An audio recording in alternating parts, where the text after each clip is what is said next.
Tobin es uno de los grandes profesionales que se encargó de llevar a cabo una primicia en los mercados financieros a través de análisis econométricos, es decir, combinaciones estadísticas con matemáticas a través de una estabilización de precios, buscar un crecimiento de una economía. Él tuvo bastantes reconocimientos, una muy buena trayectoria del 60 al 80, en donde nos dimos cuenta con diferentes postulaciones e indicaciones que él hacía de cómo o hacia dónde podía ir la economía americana a través de una ponencia de liquidez de los mercados internacionales, una serie de tasas que nosotros podíamos captar dentro del mercado. Con estas Wow. premisas lo que hizo James Tobin fue que a nosotros nos dio una idea de cómo a través de diferentes tasas porcentuales las transacciones en divisas podían generar ciertas utilidades en particular. Cómo entonces desde ahí comenzó a generarse un intercambio participativo entre el nivel de inversiones que podían tener algunos inversores frente a otros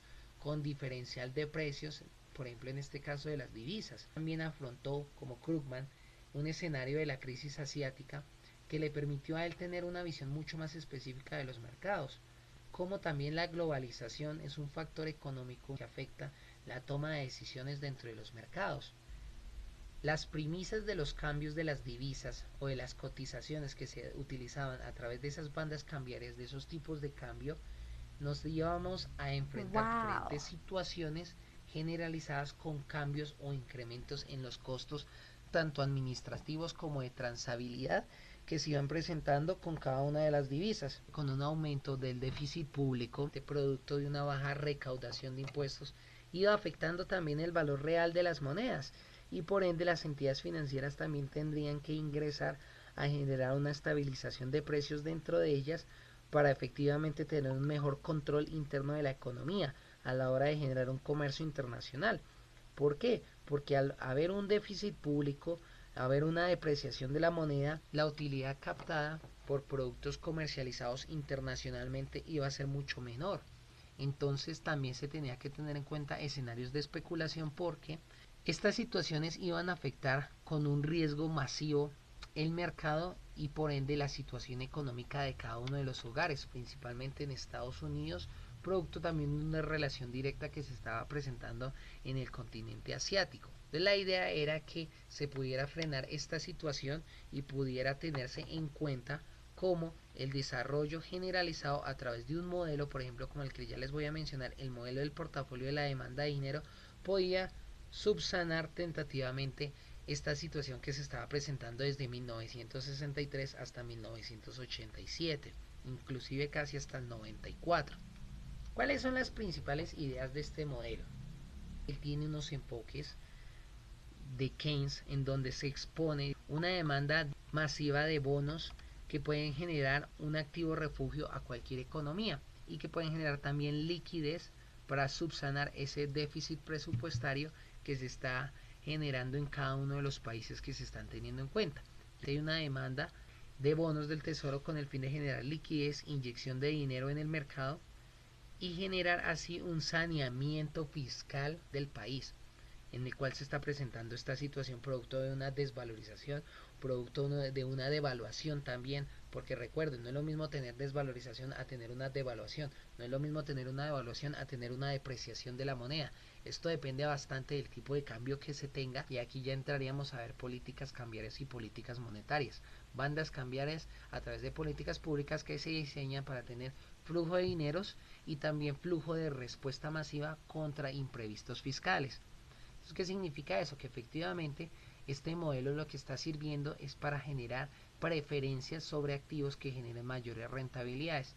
Yo para subsanar una crisis tengo que medir la rentabilidad de cada uno de los activos y con base a esa recaudación fiscal o esa financiación producto de una emisión monetaria dentro de un sistema, yo puedo generar esa destinación de inversiones para que efectivamente esos activos me puedan generar ciertas utilidades y puedan subsanar con el paso del tiempo ciertas crisis que se han venido presentando dentro de las economías locales o las economías que son emergentes o a las periferias que se vienen generando con base a cambios bruscos de fluctuaciones producto del mismo o de la misma obra de las personas. Él desarrolló también un modelo de no diversificación.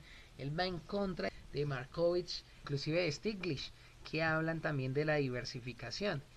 Este modelo como tal no tiene en cuenta factores de diversificación. Miren lo curioso acá. Y él tiene en cuenta factores con diferentes riesgos, diferentes activos financieros, por ejemplo, divisas frente a commodities, ¿sí? Él puede ir comparándolos y pues puede ir mirando también su rentabilidad como los otros modelos. Eso sí lo tiene en cuenta.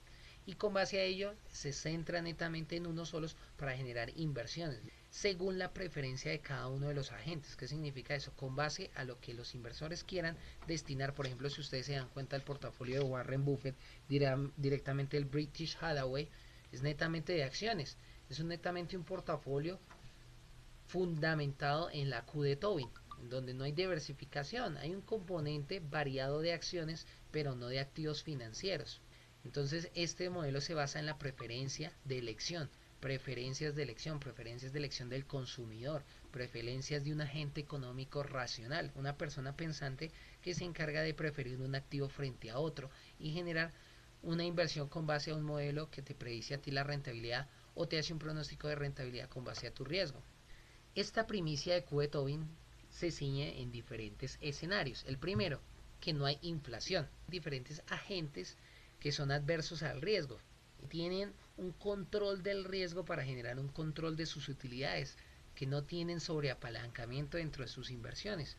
Tienen un valor esperado. ¿Qué significa eso? Ellos pueden representarlo a través de esta variable mu, que directamente ellos lo que quieren es tener una utilidad esperada. Están esperando percibir unos rendimientos frente a un grado de riesgo. Si ustedes se han dado cuenta, todos los modelos que hemos visto anteriormente se encargan de medir el riesgo, medir las utilidades y rentabilidades que se pueden adquirir con base a una inversión inicial y asimismo poder saber en qué invertir. Si se dan cuenta, eso es lo que tienen en común. Unos tienen en cuenta la diversificación, otros no la tienen en cuenta. Este modelo no la tiene en cuenta. Unos tienen en cuenta información asimétrica, otros no la tienen. Otros tienen en cuenta diferencial de mercados o riesgos de mercado, otros no lo tienen en cuenta. ¿Listo? Por eso es importante conocerlos todos y mezclarlos para sacar lo mejor para tomar decisiones. En este supuesto, el riesgo es nulo. Ellos no tienen en cuenta los cambios variables del dinero. Cuando tú inviertes a través de este modelo en bonos, el riesgo es mayor a cero.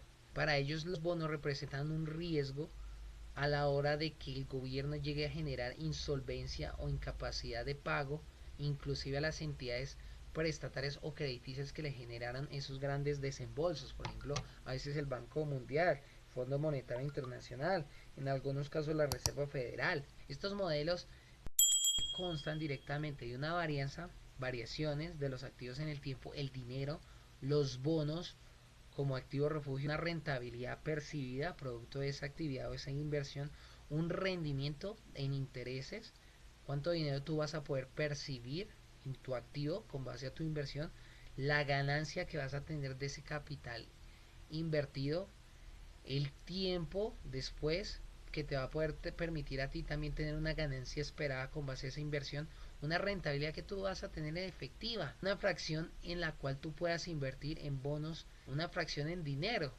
el precio al cual tú inviertes en los bonos y el precio esperado al cual puede llegar esos bonos. La tasa de Tobin consiste en un impuesto sobre esas operaciones de cambio, esas divisas que tú puedes transar, con el fin de frenar el paso de una moneda a otra, porque obviamente se necesitaban cubrir esos costos de operación, estos costos de intermediación y efectivamente buscar generar también esa liquidez para subsanar estos vacíos de la economía. Se han generado impuestos directamente a cada una de las operaciones que ustedes hacen en las bolsas de valores. Se busca contrarrestar una evasión fiscal, que efectivamente las personas que residen ahí generen mayores aportes, que esa tradición impositiva que se había perdido con el paso del tiempo se comience a generar en cada una de las transacciones. Este sistema de inversión tiene unos beneficios, que obviamente cuando hay una manipulación de precios lo que se busca es que se esté generando un beneficio identificado con un impuesto para generar aún así una mayor estabilización en los precios a través de una manipulación.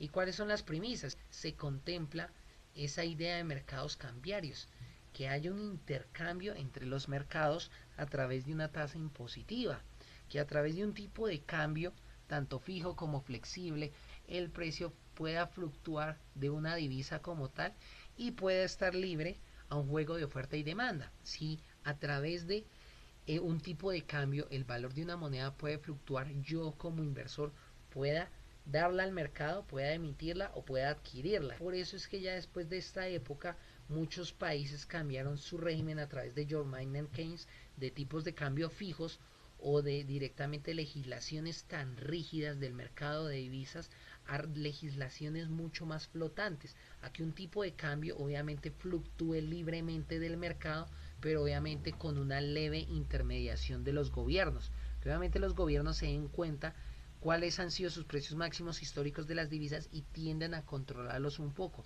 No es lo mismo obviamente que los dejen libremente, que de un momento a otro caiga el precio real de la moneda o que suba demasiado, que inclusive dañe la misma economía, porque ya se vuelve tan caro o tan costoso comprar dentro de ese país que tiene sobrevaluada, ¿sí? O sobrevalorada la moneda, que efectivamente dejan de percibirse en transacciones. Los costos de transacción son sumamente altos y más encima se le añade un impuesto, pues asimismo se va a generar una insostenibilidad en la economía. Es por eso es que también se migra de un tipo de cambio fijo, política monetaria hablándolo, a un tipo de cambio flexible, a blandas flotantes, para que efectivamente estas divisas fluctúen un poco, pero con una leve intermediación del Estado. Con base a esto, son mucho más atractivas las inversiones internacionales para incentivar el crecimiento de la economía. Por eso es que estas medidas las han tenido en cuenta, por ejemplo, Colombia, Chile. Si Wow. efectivamente se colocara un impuesto tan alto a estas transacciones, lo que buscarían es que las personas que obviamente quieren evadir o eludir impuestos buscan a paraísos fiscales. ¿Cuáles son los principales efectos? Se quiere disminuir la volatilidad.